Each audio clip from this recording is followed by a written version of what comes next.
Also here tonight, Ben Shapiro, author of The Right Side of History, which many people say was better than my book. I just don't agree with them, but I'll just let that stand. All right, Ben Shapiro, you've been watching this case develop. Your thoughts on the media coverage and this runaway prosecutor?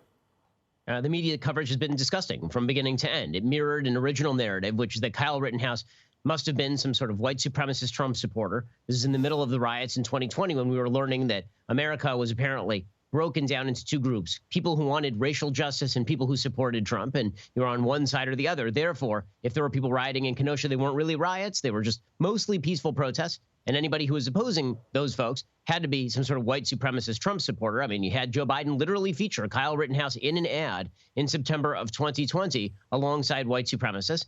And as it turns out, none of the facts reflect any of that. The only people who got shot here were white. The people who were attacking him, at least one of them was a child molester, a convicted child molester. Another one of them was a convicted criminal.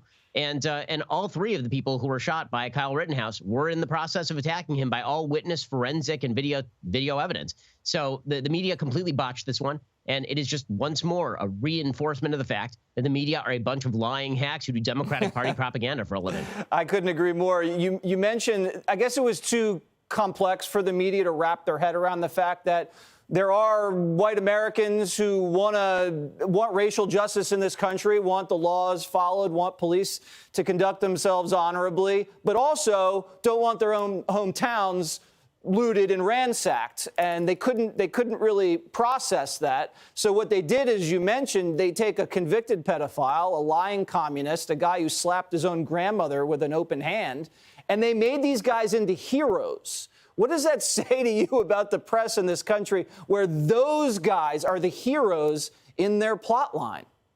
And the narrative matters much more than the facts. How many stories do we have to see them botch in one direction before we decide that they are just propagandists? I mean, everything from Justice Kavanaugh to the Covington Catholic case to Jussie Smollett to this. They just keep botching story after story, but it's always in one direction. The thing that's so troubling about this particular case, Jesse, obviously isn't even the press. It's the fact that the prosecutor was so cudgeled into place by the press that he decided to bring this case in the first place. There is not only no evidence that this was not self-defense, there is negative evidence. I mean, his own witnesses were testifying against the prosecution position. Why he thought that he could bring this case is beyond me, unless you just believe that he was doing it for the media plaudits, and we'll see if it works out for him. And there he is, you see on the screen, pointing an AR-15 at the jury with his finger actually on the trigger. It's just astounding that someone like that holds office in this country.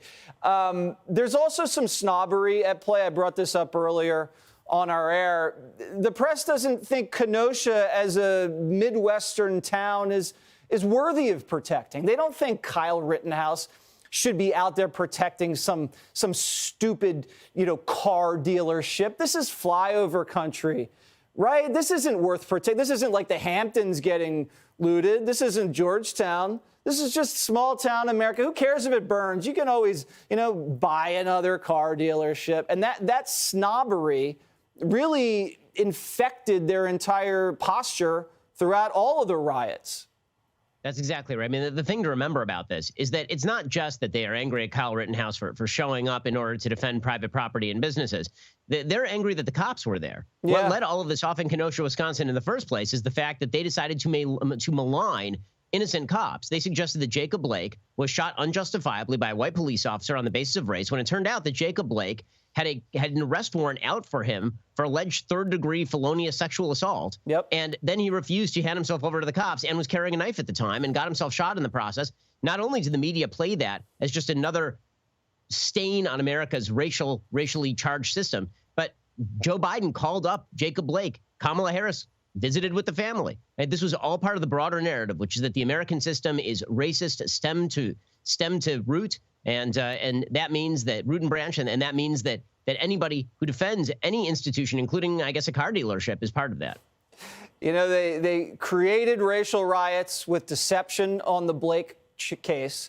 And then when the vacuum of power was filled by rioters and by do-gooders, two people were shot dead.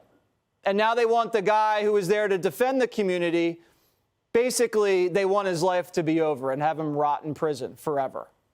And I mean, they want to lionize the pedophile and lionize the domestic abuser. It's disgusting, but we see through it. You know, you watch the CNN, you watch MSNBC, they cut this up and they splice it up and they masquerade it into something it's not. You watch Fox, you watch the Daily Wire, you see straight down the middle coverage. We're broadcasting the entire trial. Let the audience decide for themselves. They can look at the video, they can hear the testimony, and that's what you're getting. You're getting the truth. You're not getting the spin. Last word, Ben Shapiro. You know, I always tend to attribute to stupidity rather than malice when I can, but it is impossible to watch the media coverage and the prosecutor in this case and not think that this is malice rather than stupidity. Let's sprinkle in a little stupidity there, though, shall we? I think it's a little bit there. All right, Ben, got the book out. Good stuff. Thank you. Hey, Sean Hannity here. Hey, click here to subscribe to Fox News YouTube page and catch our hottest interviews and most compelling analysis. You will not get it anywhere else.